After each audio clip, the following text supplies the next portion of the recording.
السلام عليكم ورحمة الله تعالى وبركاته. مرحبا بكم عاوتاني في هذا الفيديو هذا. الموضوع اللي غنهضروا فيه في هذا الفيديو هذا هو الموضوع ديال الوقت تبدلات. اي واحد هضر شي مع دابا تيقول الوقت تبدلات، الوقت مبقاش كيف كانت. ماشي الوقت اللي تبدلات وماشي الوقت اللي خسرات وماشي الحياة خايبة. فالله سبحانه وتعالى خلق هذه الحياة هذه وزينها، وزين السماء الدنيا بزينة الكواكب. الدنيا زينها الله سبحانه وتعالى. اي حاجه خلق الله سبحانه وتعالى الا وكتكون زوينه. اللي خسر هو بنادم، بنادم في الطبع ديالو. بنادم خسر مع بعضياته. علاش؟ شنو اللي خلى بنادم يخسر؟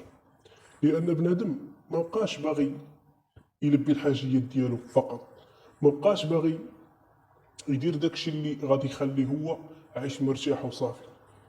الانسان ولا خدام من اجل الاخر، ولا خدام باش الناس اخرين يقولوا عليه راه عنده، راه كيدير، راه هادي راه هادي.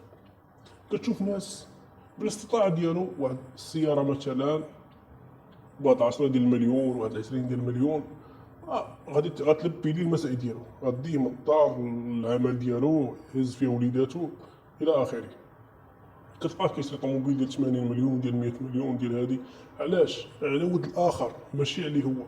وهادشي اللي خلى الامور تصعب، وهادشي اللي خلى الحياه تصعب. ولا بنادم كيتحدى شكون غادي يثير الاعجاب ديال الاخر او ديال الاخرين بصفه عامه.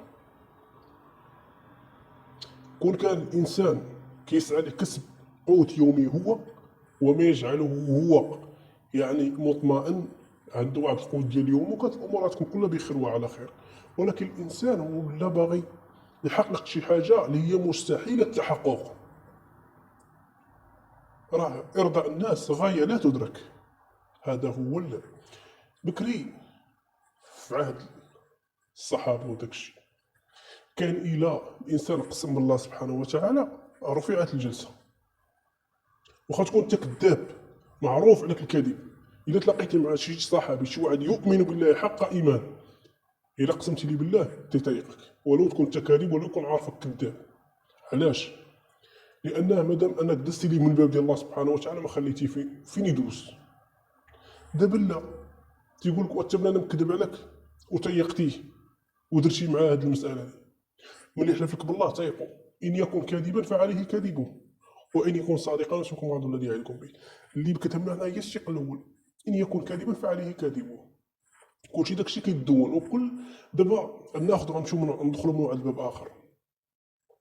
مثلا الاعمار ديال الانسان دابا ولات الماكسيموم 70 80 الى اخره. الاغلبيه ديالنا حنا دابا كتلقى باقي الشباب، عندنا حنا الشباب 30 عام، ياك 30 عام كدا و30. الا كنا كنهضروا على 70 عام 80 عام كاول عمر ديال الانسان، شحال بقالك؟ انا علاش انايا غادي نمشي ناخذ الحياه كونترير، غادي نمشي ضد ديال الحياه، غادي اش كيما كيقولوا غادي نهز الدنيا كلها فوق راسي ونكذب ونصب وهذه على قبل باش نعيش واحد الجزء اللي باقي لي من الحياه ديالي. انا الجزء الاخر داز، وقليل قليل اللي كيوصل 80 عام، اغلبيه كيموتوا في الشباب الى اخره. الموضوع اللي حاولنا نعالجو في هذا الفيديو هذا هو ان بنادم ما بقاش كيسعى باش يعيش هو، ولا كيسعى باش يرضي الاخرين. هذا هو اللي خلى الدنيا تصعب.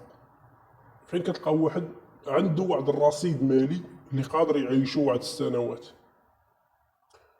مخليه وغادي يزيد كيجمع عاوتاني في الفلوس. لاش؟ هو عارف راسو بان هذاك الشيء اللي عنده في الفلوس كافيه، بغا يوصل لواحد الحاجه اللي صعيب ان الانسان يوصل ليها. كنتمنى يكون الموضوع يعني واضح ومفهوم، وموعدنا ان شاء الله في فيديو جديد ان شاء الله مع موضوع اخر. دمتم طيبين والى اللقاء.